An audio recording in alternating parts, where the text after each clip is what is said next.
If you're a new company, I mean, unless it's like some new industry or new market that, if it's an untapped market, then you have more ability to, the standard is lower for your product or service. But if you're entering anything where there's an existing marketplace against large entrenched competitors, then your product or service needs to be much better than theirs. It can't be a little bit better, because then you put yourself in the shoes of the consumer and they say, why would you buy it as a consumer? You're always going to buy the trusted brand unless there's a big difference.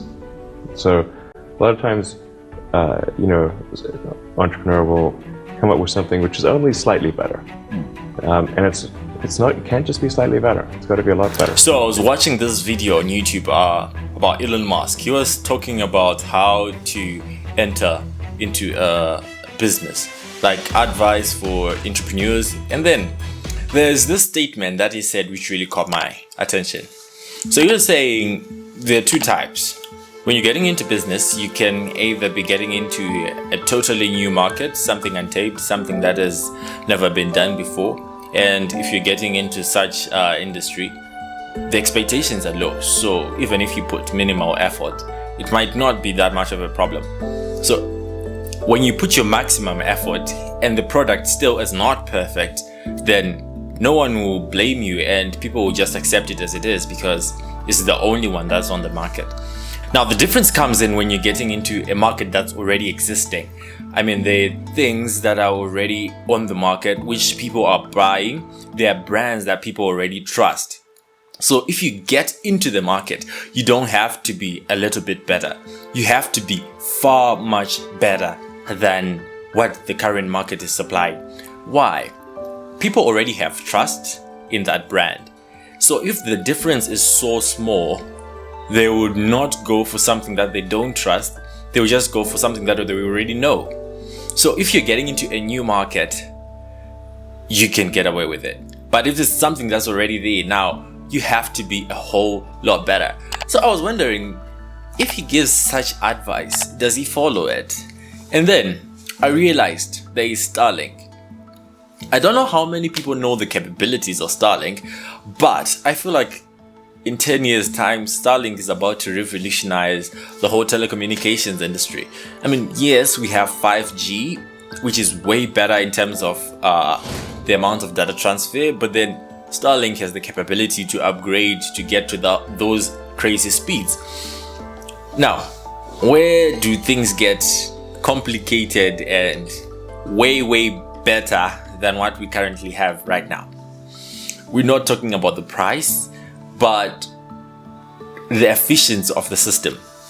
So just imagine, right now we have these small stations, the receivers that you have to put in your house so that you can get reception from the Starlink satellites, and then you get your internet in your house. Now, when we finally are able to compress that technology and put it into a mobile phone, there will not be any need for the service providers with the SIM cards as we know them right now. We already have some who are moving to eSIMs, yes, but then this will be more efficient. Way worse if they make partnership with companies. Let's take, for example, Apple and Samsung. They make some partnership and they're now having these equipment being made pre-production. And your phone comes with a whole receiver connecting directly to the Starlink satellite. They're going to take a lot of people out of business. But then that's what this is just saying right now. When you are introducing something into a market that already exists, you have to be way better.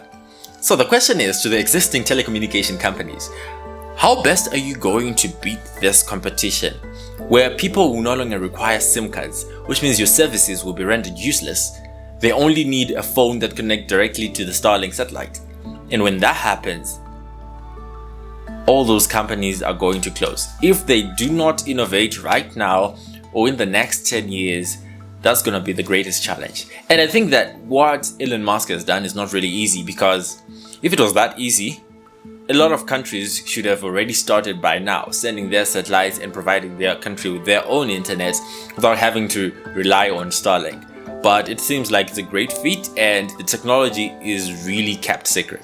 That's why we still haven't made any improvements or any imitations to Starlink technology. There is a challenge there. So the advice he is giving is actually really useful and it works. It takes people out of business over time, but it works. Just the same way WeChat is the one app for everything in China, and it still has been very difficult for other countries and other companies to replicate what WeChat can do. So this is solid advice and I really have to think about it. But it's not so easy when you're getting into a market that's already existing and you come with something so revolutionary that it will be a huge difference. When people are coming, they'll see that, nah, let me just get with the new thing because I feel like it gives me more. That's good advice. And thank you, Elon. I think this came a long time ago, but I just made the video now, so it's like current information to me. And if you haven't seen the video, it's current information to you as well. I hope you enjoyed this one. Catch you next time.